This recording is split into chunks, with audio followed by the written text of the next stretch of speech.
wabarakatuh. Waalaikumsalam warahmatullahi wabarakatuh. Gimana kabarnya? Baik, Bu. Nah, untuk memulai pembelajaran pagi hari ini, alangkah baiknya kita berdoa lebih dahulu ya. Ya, Bu. Berdoa mulai.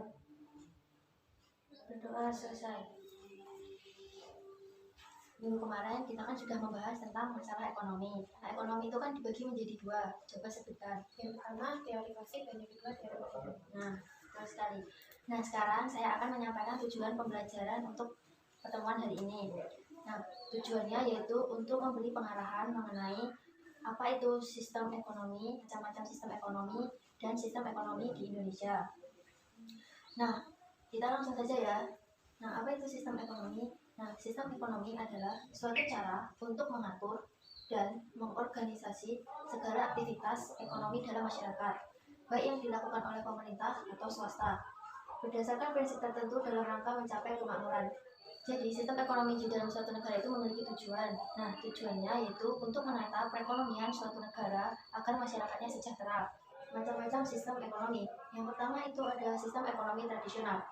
Apa itu sistem ekonomi tradisional? Yaitu sistem ekonomi yang banyak dimanfaatkan manusia pada zaman dulu atau manusia pada zaman primitif. Manusia primitif adalah manusia yang belum mengerti tentang masalah teknologi modern, sehingga alat-alat yang digunakan pun masih sederhana.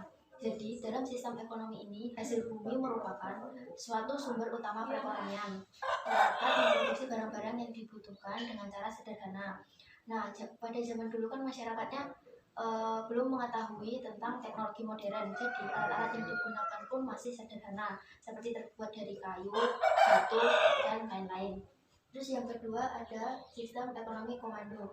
Nah, sistem ekonomi komando adalah sistem ekonomi dengan seluruh kebijakan perekonomian ditentukan oleh pemerintah, sedangkan masyarakat hanya menjalankan peraturan yang ditentukan.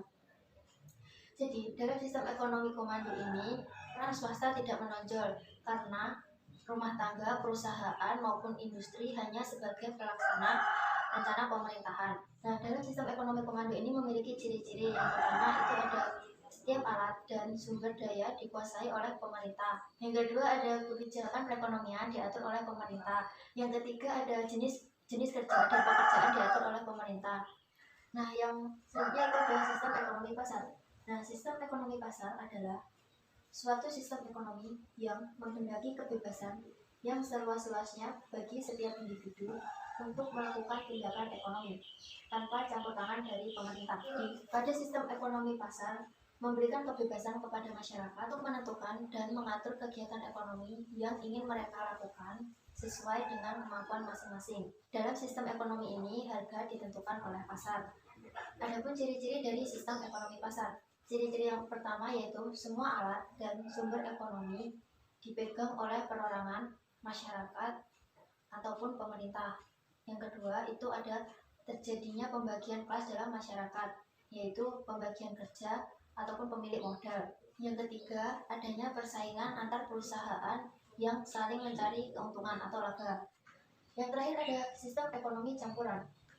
Nah, sistem ekonomi campuran merupakan gabungan dari kedua sistem, yaitu sistem ekonomi komando dan sistem ekonomi pasar.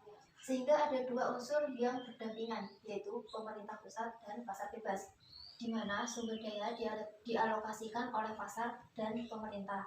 Tujuannya adalah untuk menghindari terjadinya penguasaan penuh sekelompok masyarakat terhadap kegiatan ekonomi.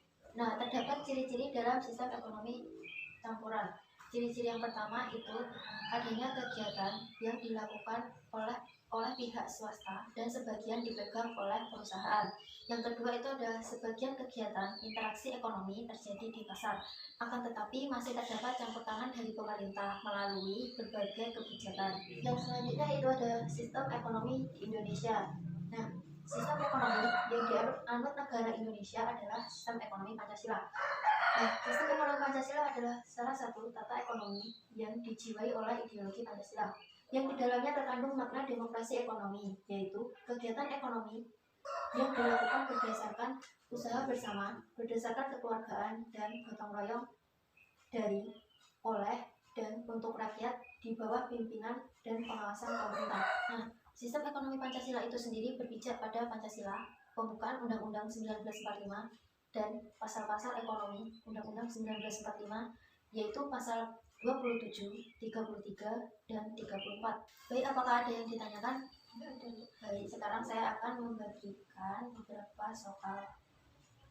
Tolong dikerjakan ya.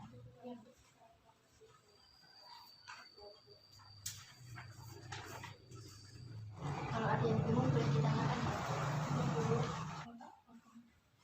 Baik, sudah selesai apa belum mengerjakan soalnya? Sudah, Bu. Nah, sekarang coba bacakan jawabannya. 1. Kita ketahui bahwa sistem ekonomi Indonesia adalah Pancasila.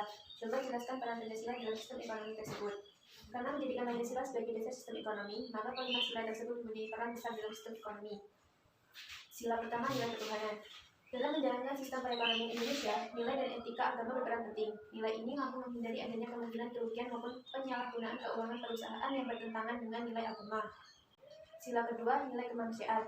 Sistem perekonomian Indonesia mengutamakan prinsip humoris dan menolak eksploitasi.